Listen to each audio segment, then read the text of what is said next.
Bom, pessoal, vamos lá. Capítulo 7. Não julguem para que vocês não sejam julgados.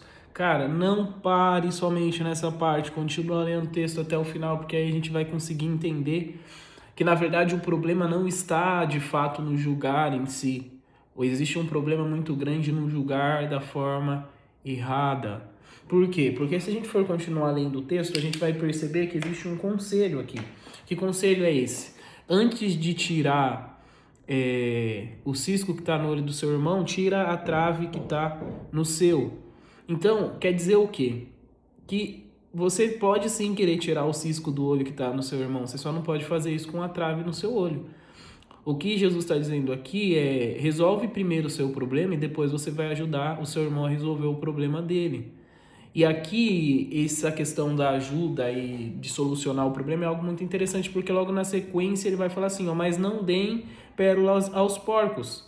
Por quê? Porque existem pessoas que estão no erro, existem pessoas que têm uma trave, um cisco no olho, e você vai ficar tentando ajudar essa pessoa e não vai mudar de nada. Aqui ele tá falando, cara, esse tipo de pessoa, esquece, deixa ela viver do jeito que ela quer, deixa ela seguir do jeito que ela quer. Por quê? Porque não adianta, é dar pérolas aos porcos.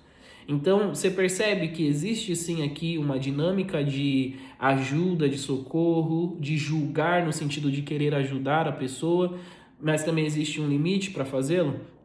E logo na sequência ele vai falar assim sobre a bondade de Deus, sobre bater, pedir e Deus nos entregará, porque se nós, sendo maus, damos coisas boas aos nossos filhos, quanto mais o nosso Pai Celestial.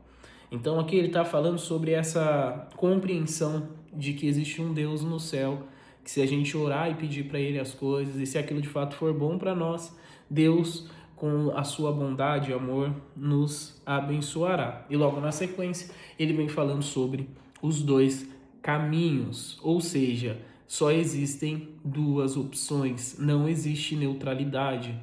As pessoas acreditam que existe a possibilidade de entrar num caminho onde ela se faz neutra. Não tô nem de um lado e nem do outro, eu tô aqui na neutralidade. Então, se eu parar de caminhar, talvez eu não tenha a consequência do caminho estreito nem do caminho largo, porque eu tô parado. Mas a realidade é que não existe neutralidade. Ou você tá num caminho ou você tá no outro. Não tem meio termo. Ah, Danilo, e se eu parar? Você vai parar em um dos dois lugares. Deixar de andar não é mudar a rota.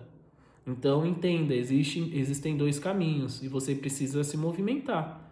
Então, se você está no caminho estreito, se movimente na direção que o caminho estreito te leva, que é o céu. Se você está no caminho largo, se movimente. Porque como a própria Bíblia diz, por mais que o final do caminho largo seja o inferno, mas se você decidiu estar aí, segue, pô.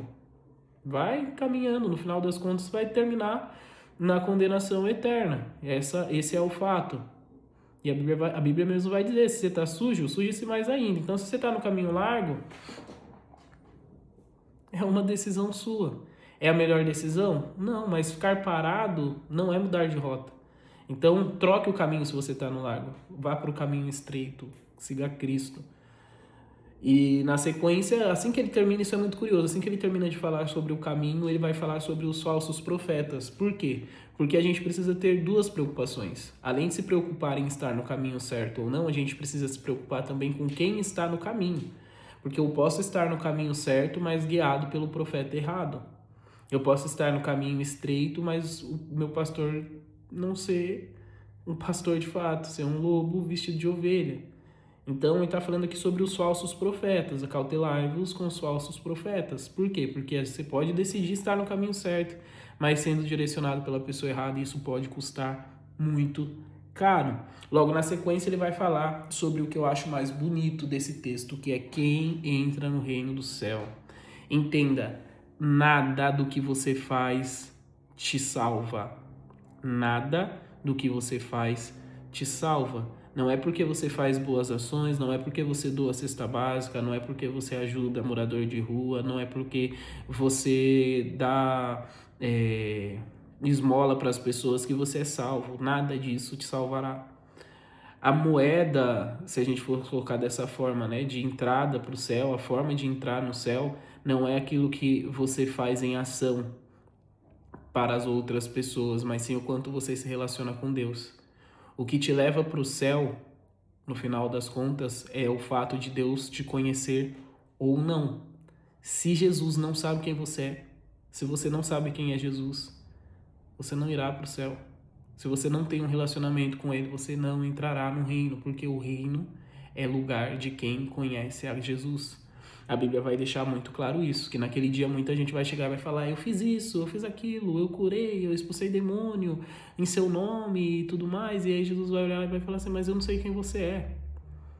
Isso quer dizer o quê? Que não adianta, você pode fazer tudo, você pode ser o melhor pastor, você pode ser o melhor cantor da sua igreja, você pode fazer o que for, as pessoas entrar na onda, vir na vibe junto, mas se você não for amigo de Jesus, se ele não souber quem você é, vai chegar naquele dia e você vai ser uma dessas pessoas que vai falar: eu fiz isso, mas eu fiz aquilo, mas eu também fiz isso e aquilo outro. E aí Jesus vai olhar para você e vai falar: mas eu não sei quem você é.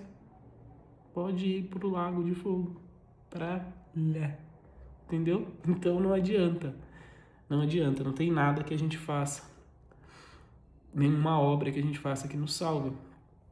O nosso acesso se dá pelo que nós nos relacionamos com Jesus.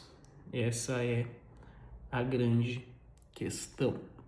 E aí ele vai dizer, depois de ter dado todos esses conselhos e todas essas explicações, ele vai nos dizer que se você escuta tudo isso e não aplica, você é como uma casa construída na areia.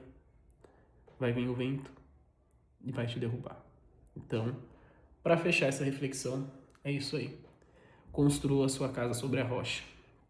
Execute tudo aquilo que você tem aprendido. Aplique. E é isso aí. Deus abençoe. Capítulo 7 de Mateus e até amanhã.